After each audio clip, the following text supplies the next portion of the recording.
I am so excited for this episode about how your partner can best support you during labor and birth.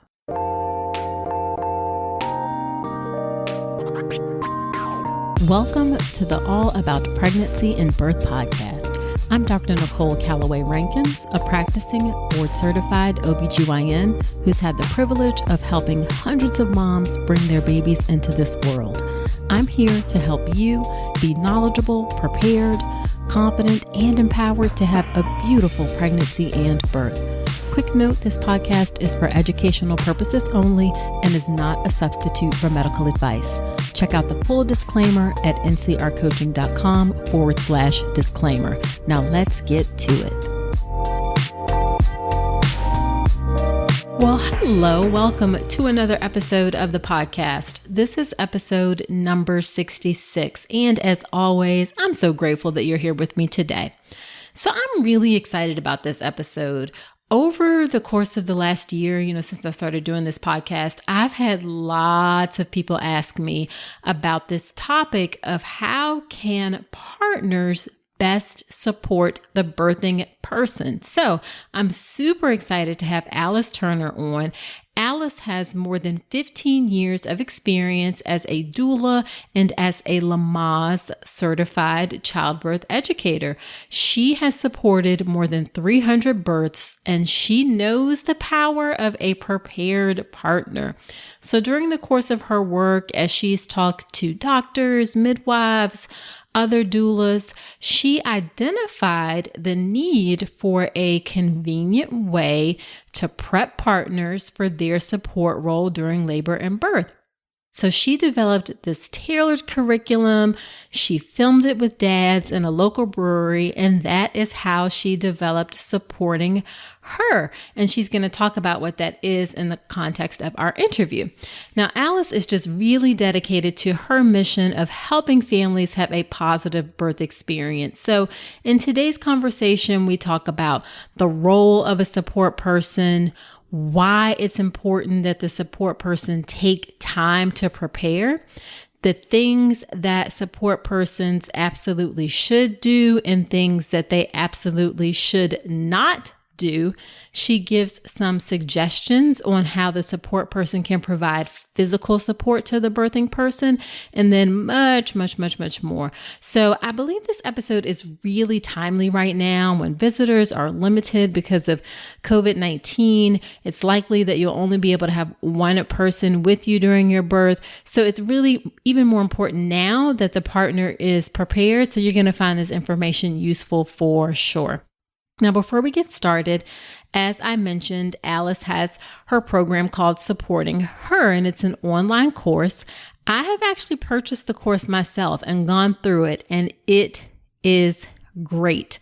So great, in fact, that I am an affiliate for the course, and I want to be transparent and let you know that as an affiliate, what that means is that if you enroll through my special link, which is supportingher.com/Nicole, then I receive a commission for that.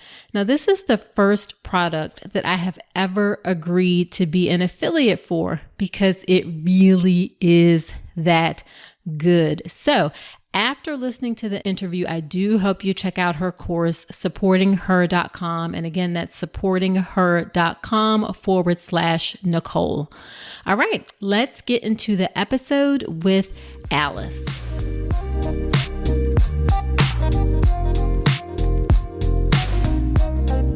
Thank you so much, Alice, for agreeing to be on the podcast. I am so excited to have you here because I get a lot of questions about what things support persons can do, and you are like the perfect answer for that. Yay. I think support people have a vital role, and sometimes it's ignored. Absolutely, which it shouldn't be. Yeah, so I'm glad that you're here to help me and help the listeners learn a ton. So why don't we start off by having you tell us a little bit about yourself and your work and your family? Sure. Well, my name is Alice Turner. I am a doula and a childbirth educator.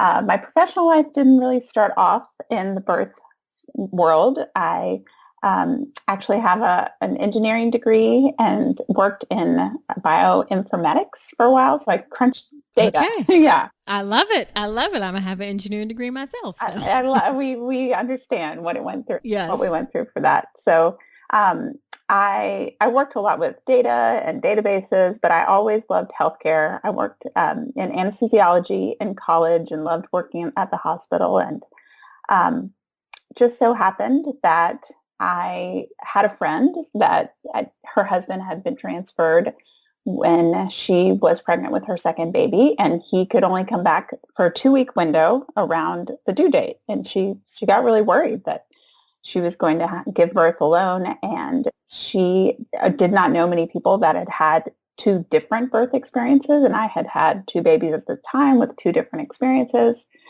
And she asked me if I could be his backup. And I just got so excited about it and started reading and trying to figure out what would I do as her partner and how could I help her. And turned out he came back and she went into labor and he was there, which was great. But I was so devastated that I wasn't able to serve in that role. And then I thought, I think I've heard about this as a job. I think that people do this. And that's when I found the world of birth work and doula work. And as soon as I went down that path, my computer programming days were pretty much gone, and I was sold. So yeah, that was 15 years ago. So Oh, wow. Yeah, I've helped at about 300 births, been with couples. I have been teaching Lamaze childbirth education for 9 years now. And that's what makes up my day. I'm either planning a class, doing videos. I love doing videos on different aspects of childbirth education or doula work, working with families, or working with my online course for partners. So Awesome. yeah. Love it, love it, love it. It's amazing how life experiences will steer you in the direction that you're supposed to go. Absolutely. I did not think that was my future, but I'm so glad that I found it back then. Yep, absolutely. Now, speaking of, you talked about, what you do for partners. A lot of your work focuses on helping partners specifically. And how did you get interested in really honing in on helping partners get ready for their role? Yeah, that's interesting. And whenever I'm asked this question, I sometimes come up with different answers. And it just, over the last couple of years, it sort of just dawned on me that being an engineer in college, I had most of my peers were men. And so I had most of my study groups were men, most of, the people in my classes were men. And I felt like I really related to the male role when I started being a doula. I really felt like that I was helping both the birthing person and the supporting person equally. And I also felt like in traditional childbirth education classes, sometimes partners weren't given enough attention, and there wasn't a lot of time in classes really to focus on their role. And what I saw, which was magical, is if you can give dads and partners just a little bit of guidance, that they really can thrive and have such a better experience, enjoy themselves, be better partners, and themselves have positive experiences during birth. And when they have a positive experience, I think they step into parenthood in a better way. And I felt like it didn't take much to really support them and bring them up to where they could be to have that positive role. I love that. I never really thought about how the partner's experience during birth can influence their experience as a parent. So that is really, really insightful, something that I hadn't really thought of. Yeah, it's one of the coolest things, I think, of doula work, to see a couple really come together in birth and come together and lean on each other and support each other and go through something that is so challenging and just see each other in a different way. I think that's cool, really cool. Yeah, absolutely. And then also, so too, I think it's great that we are like really finally realizing that the partner has feelings and thoughts about things. And, back in the not so long ago, 60s and 70s, they sat in the waiting room and no one really cared about their thoughts or feelings about the experience. But they really do have thoughts and feelings and want to be involved and want help. So it's great that you have these things available. Yeah, it's so true. It's changed so much. And I think there's even more room for change when we look at, complications and, things that could happen after birth, that I think partners could play a role in being another set of eyes and really advocating. And so I think it's even going to change even more.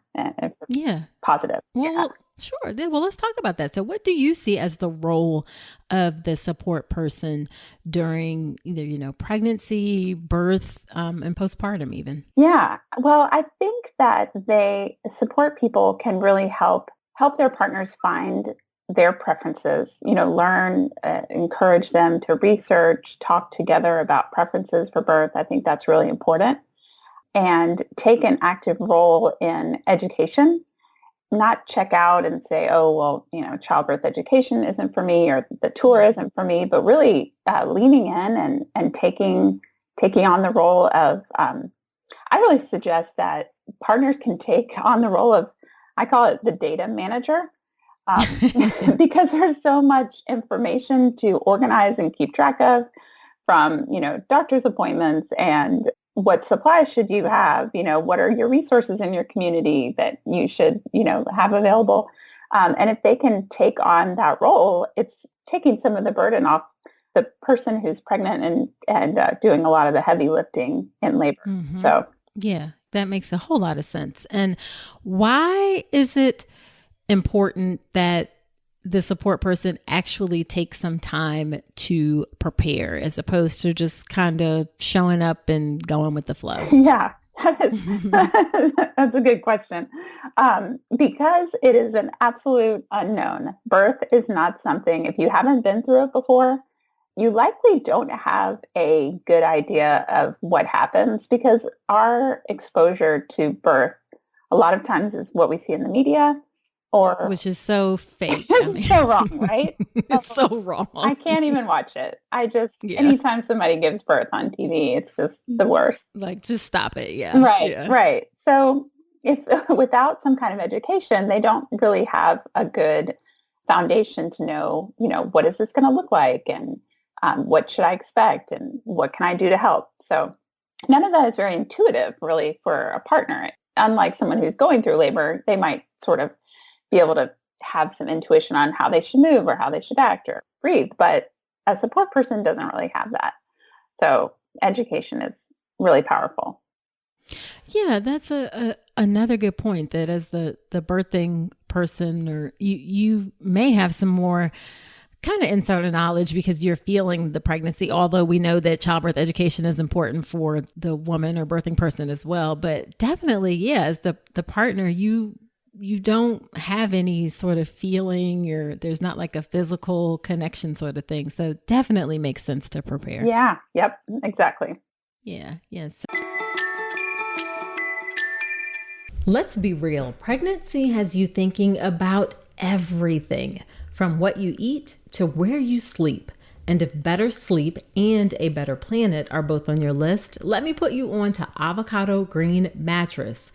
This Earth Month, I'm thinking about how small choices can have a huge impact. That's why I love Avocado. Their certified organic mattresses are made with non-toxic materials, built to last, and crafted in their own zero waste facility. Because quality is sustainability. The longer a mattress lasts, the less ends up in a landfill. And listen, they're not just about eco-friendly talk. They back it up. As a climate neutral certified brand and 1% for the Planet member, every Avocado mattress supports a healthier you and a healthier Earth. So if you're ready for a luxurious sleep that aligns with your values, head to avocadomattress.com today and save up to 10% on certified organic mattresses. Dream of better for you and the planet. So when it comes time to prepare, let's give folks some concrete advice and things that they can do. So if you had to think of 3 absolute like must haves or must do that a support person should do, what are things that they should do either before pregnancy or during pregnancy? Like 3 things that are, you absolutely must do these things. Awesome. Okay. So I would say my number 1 is to talk to your partner about their preferences for birth. So you should be on the same page and be ready to help them with their preferences and know what their preferences are and maybe even help define them if they don't know. But you should know, how they want it to go. And just as an aside, if someone's support person is not their partner, if they are single and maybe they have a mom or a sister or someone else that's helping, they definitely should. This follows the same 3 rules. They need to be on the same page too. So whoever your support person is really needs to know how you want it to go. I've seen that not go well when someone isn't on the same page, and it can cause some awkward situations and people confused and support's does not go that well. Absolutely. And I can imagine a time is like you should get an epidural or you shouldn't get an epidural is probably a big one that people really need to like rally around or decide what they're going to do. That is an excellent example. That is excellent. And that discussion should not happen, when full-on labor contractions every 5 minutes. It's happening, right? Let's talk about that beforehand. Right, exactly. All right. So definitely get on the same page. Talk about things ahead of time. What are a couple other things? So I know I've talked about it a lot already, education, but I think support people need to be educated, need to know what should happen, have options, think about their strategies on how to help. So come in with some real sort of skills and or some cheat sheets that they took from class. And then my third one is actually for after the birth. All of that support and the skills that you use in labor can really transfer to those first weeks of, breastfeeding support and just, being there to help bring their partner food, bring water, just really being present and making sure recovery goes well, I think can go a long way too. So not checking out right after the birth, but still leaning in for, that early phase. Yeah, nice. Because let's be honest, our healthcare system doesn't do a great job necessarily of preparing women for that postpartum period or providing support. So it's a great transition if you're already doing it during birth and just to use those skills to transition into that, especially that immediate, like I would say first, like you said, 4 weeks or so afterwards when everybody's trying to figure out what's what. Absolutely. Yes. I'm totally in agreement that we could do better as far as a healthcare and society for families. It can be rough. Yeah. Yeah, for sure. For sure. Now, those are 3 things that they absolutely should do. What about 3 things that they absolutely should not do when they're supporting the birthing person? Yes, I do have a list of those too. I probably have more than 3. Some of them are funny. Right. Go for it. Okay. So one thing they should not do is not take care of themselves during labor. Labor is long. Thank you. Yes. Oh my gosh.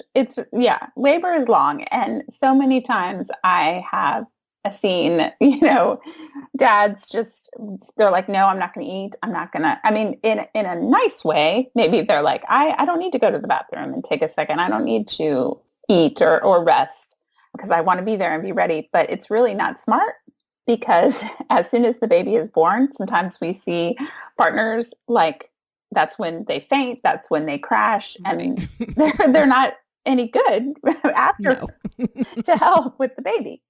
So, they need to be drinking their water, taking moments to go to the bathroom, taking moments to step outside if they need to, get food.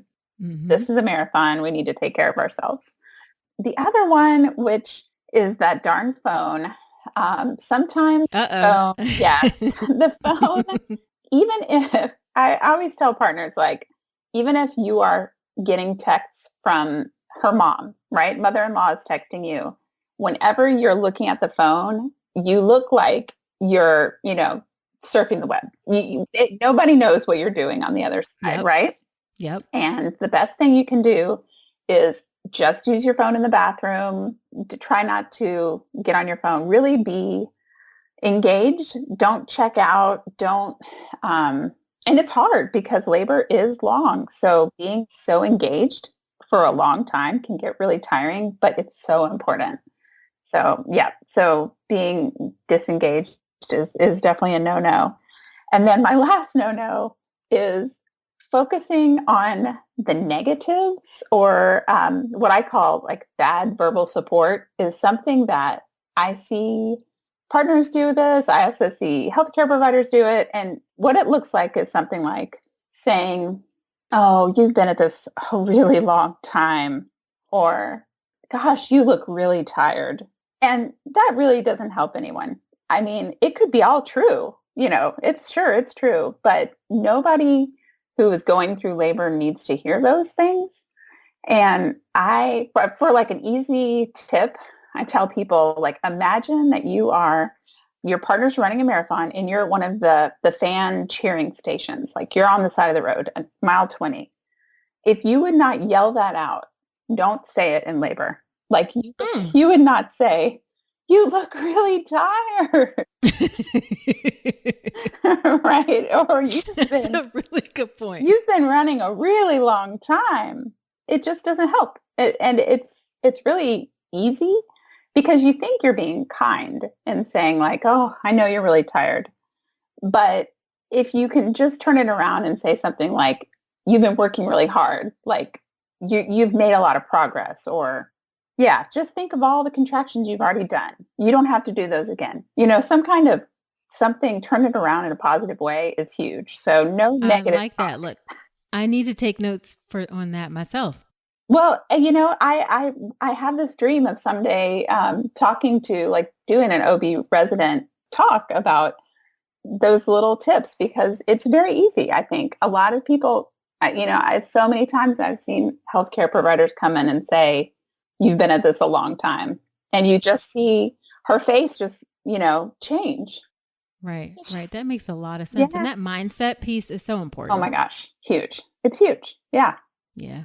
So what about physical support? One of the things that partners often play a big role in is physical support. So what are some things you recommend there? Yeah. One of the easiest things that can have a lot of impact just on the sensation of a contraction is something called counter pressure. You've probably seen this before, right? That just that hand or two hands that goes right at the lower back, kind of top of the butt, right during a contraction. And something about just putting a little pressure right there makes it feel better. And it's not something that you need a huge amount of techniques. It's good with communication. If your partner says, push harder, push lighter, up, down, kind of mastering that communication. But that's an easy one. And my other two are also pretty easy. One is holding hands or just basic physical touch. And that is great for when she has an epidural. Sometimes when someone gets an epidural, it's like, oh, she's not hurting anymore. I'm just going to go get on my phone. Right. There's the phone again. Yes. But just being close, like holding her hand or putting a hand on a leg, or just kind of that physical touch just shows that you're there. And then especially during pushing, one of my favorite physical support techniques that I recommend is having a couple washcloths that are wet with some cool water. Oh my gosh, it feels so great. Put around the back of your neck or put on your forehead. And it is just a lovely little pick-me-up and a cool down. So yeah, I love that. And if I recall, do you have a free download of physical support things? Yes. Absolutely. Yep. I have a 10 physical support cheat sheet that people can download. Okay, so we'll definitely say at the end how to grab that. So guys, you will definitely want to grab that free download from Alice, because she has some great tips. So Now, I like to, when I have folks on, especially who aren't physicians or health or nurses, I should say, that are at birth and have the experience of seeing birth in a different way. I just love to ask a couple questions about like things that you've seen at births that have been memorable for you. So what is like, and you said you've been at, over 300 at this point. So what is one of the most memorable moments you've seen, or memorable couple of moments? Yeah. What pops into my head first off is one of my clients' dad was, pretty nervous, pretty squeamish, started out kind of on the side of the room, definitely wasn't familiar with just being in healthcare environment, and it was like he totally transformed by the end of the birth. He started kind of stepping in more, being more active with helping positions or helping with breathing.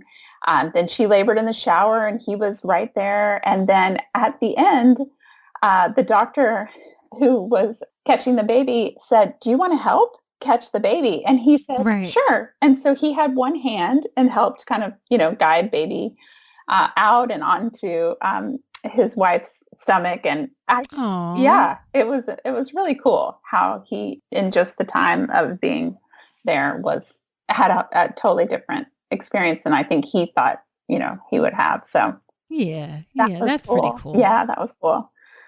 And then my other sort of partner story that is more of kind of a funny story. And this was a planned home birth. That was a second time family. And we had thunderstorms rolling in Atlanta. And often thunderstorms bring on babies. And sure enough, they called and said, "I don't know, something might be happening." And I was actually at a meeting nearby. And I said, "Well, I'll just stop by and check on you guys." So I came in their house and the dad had been sick with a cold. And this was like 10 p.m. He had just taken some NyQuil. And he said, I'm going to go upstairs and get some rest. I just took some NyQuil. Come get me if you need me. But that's, where I'll be, because this was about a week early. And he just had no idea that things were moving faster than they were, because they had a 30-hour first birth. And when I walked downstairs and saw my client, his wife, in labor, I immediately realized that they needed to call their home birth midwife to get over there. And like things are happening right now. Yes. she had that look like, okay, it's go time. Yes, it was go time. And I mean, I felt like I needed to kind of get my hands and slap him awake, because I had to go find him. And I said, "Your baby is coming very fast." Right. And he did not believe it. Finally, we got the midwife, and we were down with mom.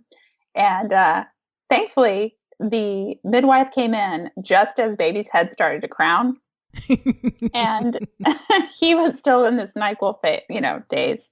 And the midwife walked in, and she didn't have her gloves on or anything. And she said, "I don't have my gloves on, Dad. Why don't you just catch the baby?" And he said, "Okay." And then baby just came out like one half push. And sure enough, an hour earlier, he thought he was going to go to bed for the night. So. That is funny. Yeah, it doesn't always happen the way we think it's going to happen. So exactly. Like every labor, every birth is different. And there is definitely a look when a woman is like in active, full-blown labor, and you're like, this is happening. Absolutely. Yes. Yeah. There's no need for a cervical exam. There's no, like, the baby's coming. Right. So right. Yeah. Right. Yes. And if you've been around enough birth, also, if you hear those pushing breaths, that's a tell too. Like, okay. Exactly. Yeah. Now, on the flip side, have you ever seen anything that surprised you or even angered you at a birth? Yeah, I have, unfortunately. I would say maybe the category of things that upset me when it comes to birth is when women are not respected, or like their opinions or preferences are just not respected. Maybe they prefer, and within hospital policy, if they're saying, "No, I want to get up and move around," and if they're not respected, or if options aren't given, that I know options exist, that's always hard too, because I think if someone has a doula, if they don't have a doula and they don't know that they have options for things, then they don't have options, right? If they aren't presented to them. So, and then just sometimes the rush to intervene can be a little bit frustrating in birth. When after you've seen it so much, you know that sometimes the body just needs some time and needs some privacy, needs some, to be left alone for a little bit. And yeah, that can be hard. Yeah. It's something I hear stories more and more about this, and it's definitely frustrating, especially the piece that you say about if folks don't know what options are there, then, and they don't have anybody with them to help them, then they just don't know, which is why childbirth education in general is so important. So you know about your options and know how to slow down that cascade of stuff. And because honestly, really very few things are true emergencies where you're like ripping the cords out of the wall, rushing down the hall.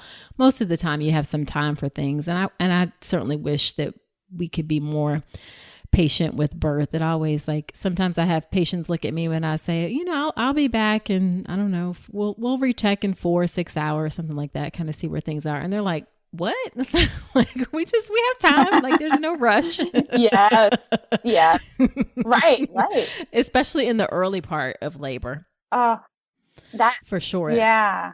I really wish more people were encouraged to labor at home, longer, yes. right? Yes. Like, just wait until you're in good, strong, hard labor for 2 hours, ideally, I think, before you come to the hospital. Right. For first timers, for sure. I mean, yes, it makes a whole different experience than getting there early and things slowing. And yeah. And then, I say, if you're healthy, stay home as long as you can. And usually if your labor is going to intensify quickly, you'll get those signals like things are changing fast, and you'll get the urge to go to the hospital sooner. But very rarely does labor ramp up into this super intense thing very quickly. Right. And yeah.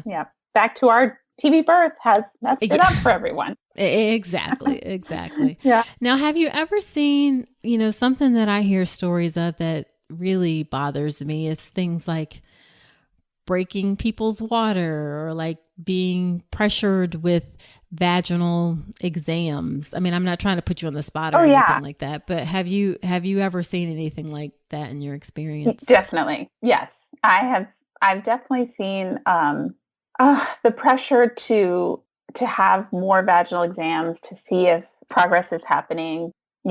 This one experience, it has stayed in my head for so long, and it just making my client feel like they were putting their baby at risk if they were not, getting Pitocin to speed up their labor.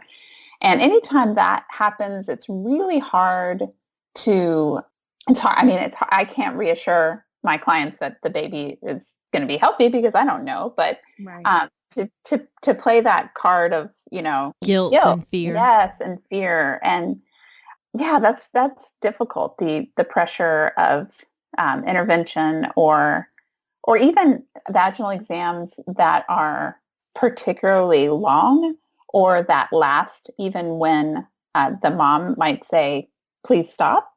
I've witnessed that, and that's not okay and really hard. I agree. And a lot of that is the culture that doctors and nurses too sometimes exist in. I do think we're getting better, and we're coming around, and hopefully you've seen the flip side, where there are hospitals that are patient and can really respect women and put them at the center of their birth, but we do have some work to do. I think we're getting better too. So 15 years, I've seen a change almost in general positive with birth. So yeah, I mean, just doulas in general being more welcomed into the team, which is amazing, and people having more options for how they want to labor and what they want to do. And yeah, I think we're on the right track. So yeah. Good. Yeah. So let me ask, how have your own birth experiences contributed to your work or influenced your work? I know you have 4 children yourself. Yes. So there's, I think, my births have taught me two things. And actually, for some reason, third and fourth babies are the ones that taught me lessons. And those are the ones that happened after I became a doula. The third, I learned the lesson that you can't, first of all, doula yourself. So that does not work. I had a doula and I had no idea that I was in transition. And I had all of those things that we teach people about transition, of the desire to stop and the belief that, it's never going to end. And I couldn't see myself and realize that I was in transition. It was only my doula that said, you're feeling like this because you're about to have a baby. Yeah. And I had no idea. None. I was like, remember looking at her thinking, oh, what is she talking about? So that is amazing to have that insight that even when you're going through it, it's hard to know that you are what you are. So that's helpful to know when I work with clients. And I remember at the time thinking to myself, remember how hard this is, so that when you work with people, you can remember how hard this is. Because it does fade. It does fade. Yeah. And then my last birth, I went 11 days past my estimated due date. And I really learned, I have a lot of empathy for clients that go past their due date, because that is really hard. It is very difficult, of, a slog of just like, when is this going to be over? And so that's not a lot. I definitely, sometimes the end of pregnancy, it's just hard. I think there's a meme or, that says like every month is 30 days until like the last month of pregnancy. That's like 1,000 days. I love that. Yeah. Totally.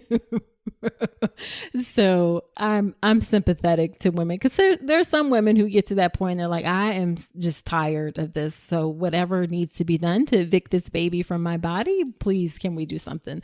So I tend to be, flexible about what. I don't push induction at all. And actually I don't do prenatal care anymore. But for women who come in and they're like 40 weeks and some days and a favorable cervix, and they're just like, I just want this to be over with. Like, I can understand that. Yeah, it's hard. Your mind, it's almost like after you get past the date, it's just, you're done. You're done. Yeah, it's hard. Yeah. So why don't we end with, what is your favorite piece of advice that you like to give to support partners? Yes. So my favorite advice, if you know nothing about birth and it's your first time going through it, if you can just be present, just continue to be present, like listen to what's going on, pay attention, be available for questions, for helping, that goes a long way. That goes a really long way, just to show that you're in it, you're part of the team, you're not on the sidelines, but you're there. So that's my favorite. I like that. Love that. And why don't you tell folks a little bit about your course, Supporting Her. I have actually gone through her course, and it's very good.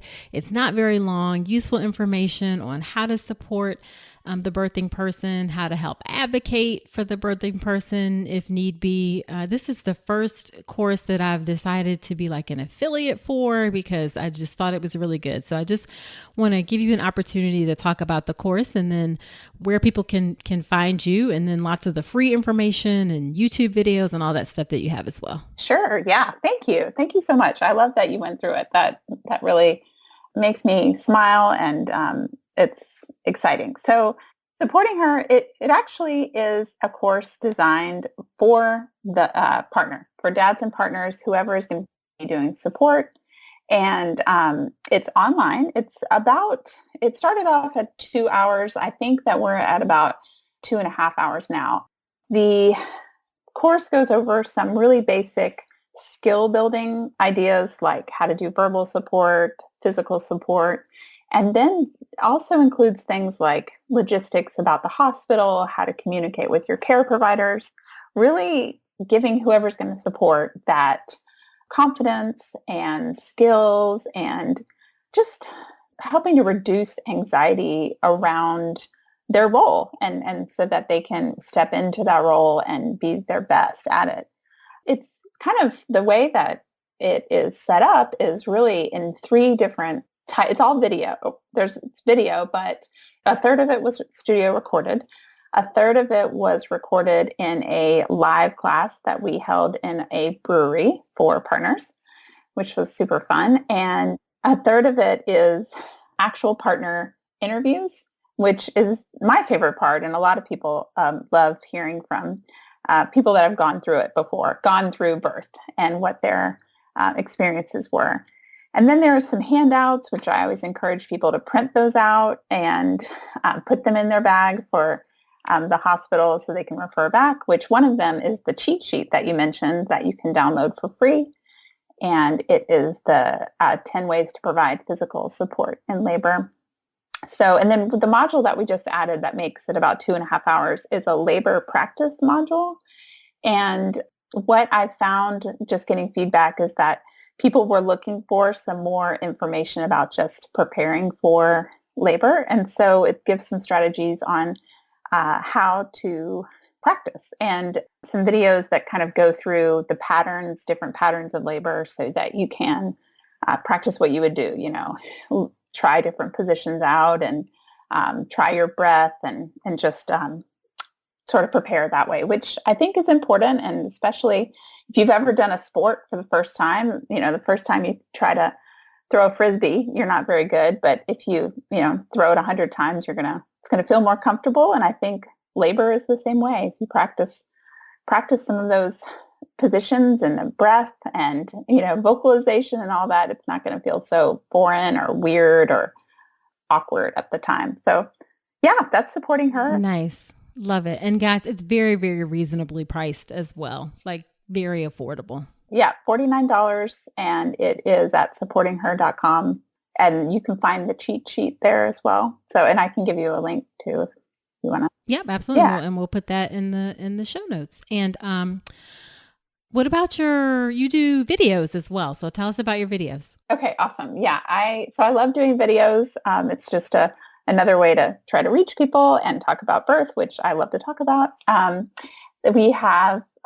Starting in December, I did one topic a day for 100 days, or 100 different topics. Oh, and wow. Yeah, so they're about 8 minutes or so on average for each topic. And you can find them on YouTube. Alice Turner is my channel, but I also put them all in a free course called Birth A to Z.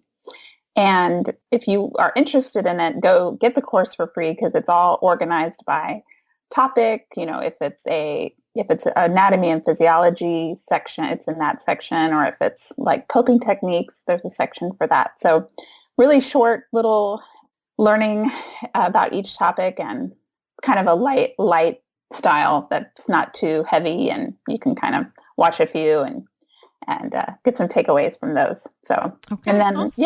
yeah, I put it up together. Now it's more on a weekly schedule, but you can find those on the channel. Yeah.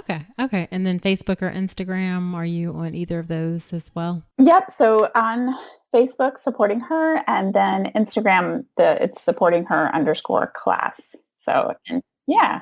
Awesome. Well, Alice, thank you so much for coming onto the podcast. This information was so helpful, so useful, I think timely, and people are going to find it very, very, very, very helpful. Well, I really appreciate the opportunity, and I want to support families in this important day.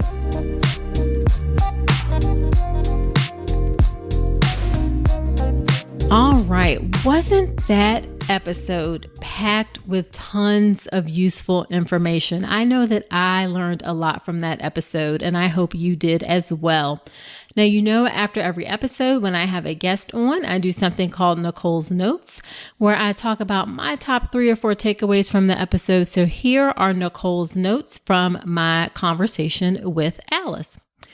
Number 1, I really liked Alice's comment. I found this really insightful about how the partner's experience during birth can really influence how they get started as a parent and how they are as a support person, helping the birthing person recover. So I just never really, appreciated that link of how important it's not just important to have support during pregnancy and support during birth.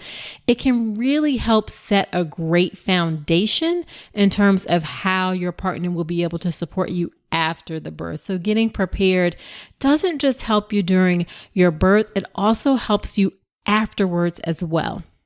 Number 2, you and your partner or whoever is going to support you during your labor and birth, you absolutely must be on the same page.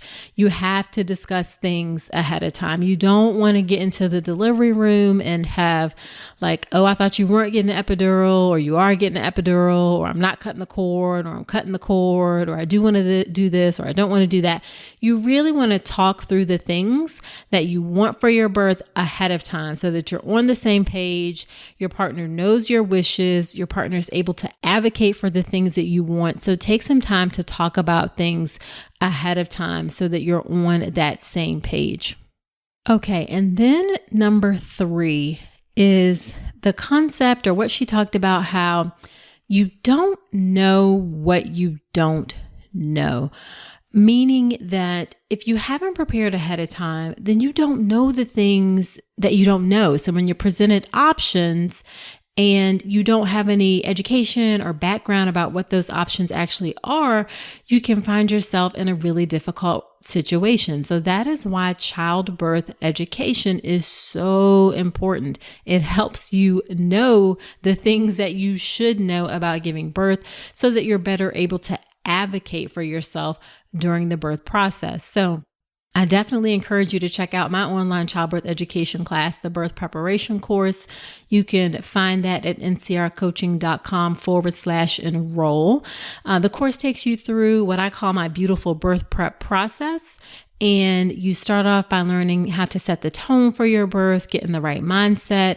You learn all the details of labor. You learn about how to deal with that unpredictability of birth and possible things that may arise, how to advocate for yourself, how to get off to a great start in the postpartum period, and how to make your birth wishes in a way that they will be listened to and respected. So check the course out, ncrcoaching.com/enroll. There's a 30-day money back guarantee. So if you're not happy with it, you can get your money back. And right now the course is deeply discounted because I want it to be as affordable as possible to as many women as possible during our current times. All right, so that is it for this episode of the podcast. I would love to hear what your partner is doing to get ready for their role as a support person. You can let me know in the All About Pregnancy and Birth Facebook group. If you're not a part of that group, then I'd love for you to definitely join the group. You can search for it on Facebook, totally free.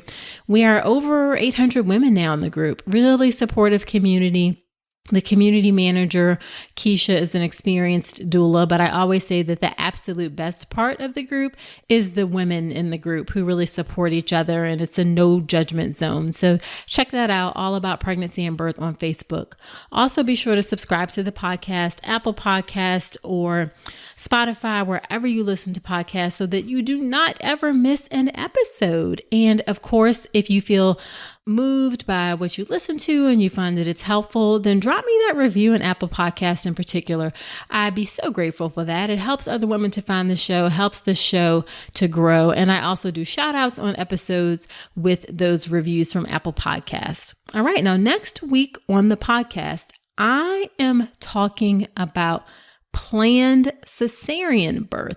And I had some changes in how I approach this and my own thoughts about this. So I think you're definitely going to find that episode interesting. So do come on back next week. And until then, I wish you a beautiful pregnancy and birth. Thanks so much for listening to this episode of the All About Pregnancy and Birth podcast. Head to my website, ncrcoaching.com, to get even more great info, including free downloadable resources on how to manage pain in labor and warning signs to look out for after birth. You'll also find information on my free online class on how to make a birth plan, as well as everything you need to know about the birth preparation course. Again, that's ncrcoaching.com, and I will see you next week.